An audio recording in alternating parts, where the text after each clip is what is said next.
Day off. Ito na marahil ang isa sa pinakamasayang araw sa mga taong nagtatrabaho. Marahil, ito ang pagkakataon upang makapaglakbay, magawa ang mga bagay-bagay at magkaroon ng sapat na oras sa mga mahal sa buhay.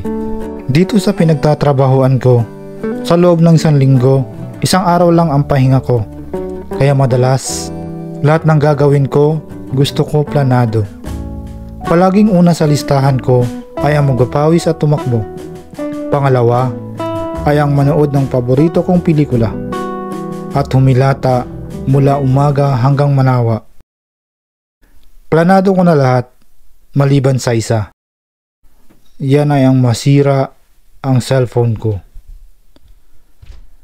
Ay, gastos na naman.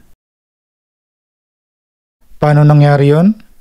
Simulan natin ang kwento sa umpisa. Huwebes ng umaga, ito ang araw ng aking pahinga. Kaya sa pagsapit ng bukang liwayway, gusto ko nang simulan ng mga bagay na nakasulat sa listahan ko. At ang una dito ay ang magpapawis at tumakbo. Nakatatak na kasi sa aking isipan na kailangan hindi ko mapapabayaan ang aking kalusugan. Palagi ko na tong ginagawa at nakasanayan.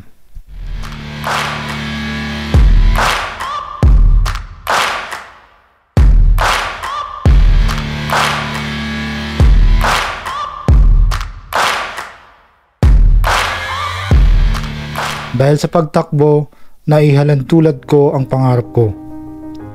Nakapag nakaramdam ako ng pagod at dinidikta na ng katawan ko na sumuko na, kailangan ko lang ipagpatuloy at labanan kahit na may mga nakaharang. Kailangan ko lang lampasan. Ika nga nila, no excuses. It has to be done. At kapag nagawa ko ang mga yan, alam ko walang makakapigil sa akin na abutin ang aking mga mitiin. Pagkatapos ko tumakbo, dito nagsimula na masira ang araw ko. Bigla na lang ayaw gumana ng cellphone. Wala na talaga. Hello, Nana, sira na. Magandang umaga mga kababayan. Samahan niyo ako, maghanap ako ng mabibilang cellphone.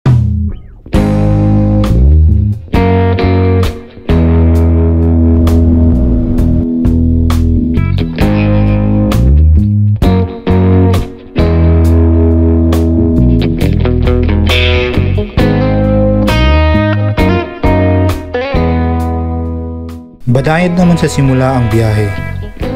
Pero nung makarating ako sa lugar na to, unti-unting lumabo ang kalangitan dahil meron pa lang nagaganap na malaking sunog sa karatig bayan.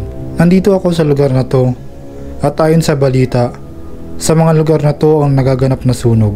We do know that across BC, more than 380 fires are currently burning. These red, green, yellow dots here, those are fires. The cities of Kelowna and West Kelowna are now under a state of emergency. Ang sobrang init ng kapaligiran ang naging dahilan kung bakit magkabilaan ang pagtupok sa kagubatan. Kung tayong mga Pilipino ay sawa na sa ulan, sila dito nagdarasal na sana mabiyayaan ng sapat na tubig ulan mula sa kalangitan.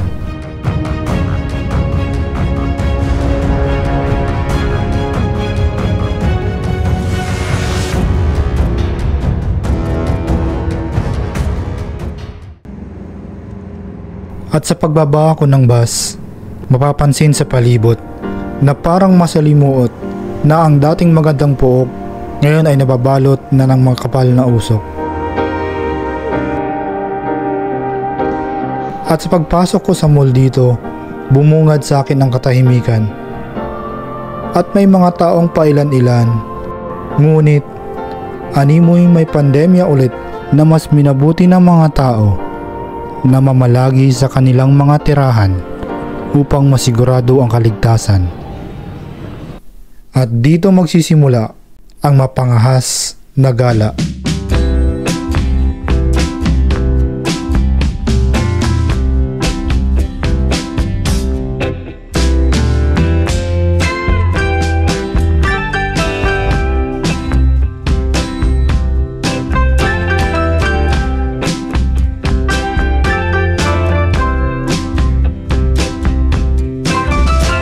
Ayoko pa sanang bumili ng cellphone dahil una, nangihinayang ako sa pera. Pangalawa, baka pwede pang gawa ng paraan at ayokong unahin ang gusto ko kaysa kailangan. Sa madaling salita, kuripot ako.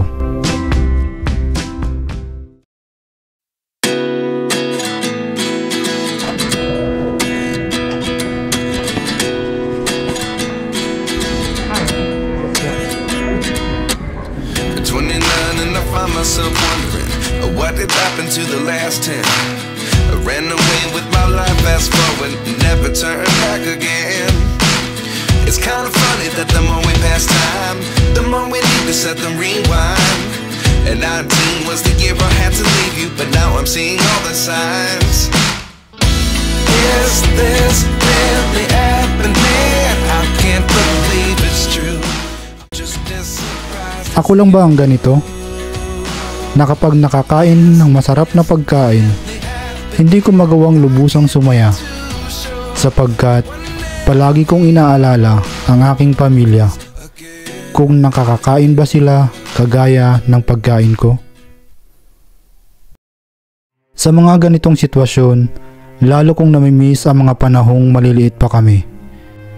Salat man kami sa buhay, pero kapag oras na ng kainan, lahat kami ay sabay-sabay.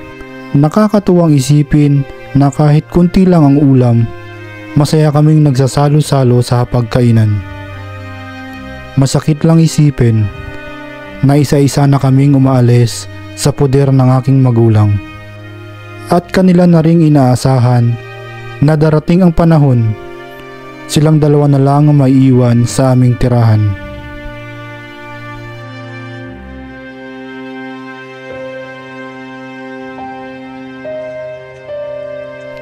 Pagdating ko dito sa inuupahan ko, meron na ring panghimpapawid na bumbero.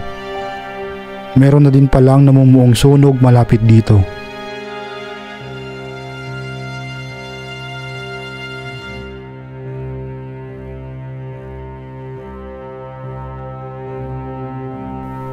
At makailang saglit pa, ganito na ang resulta.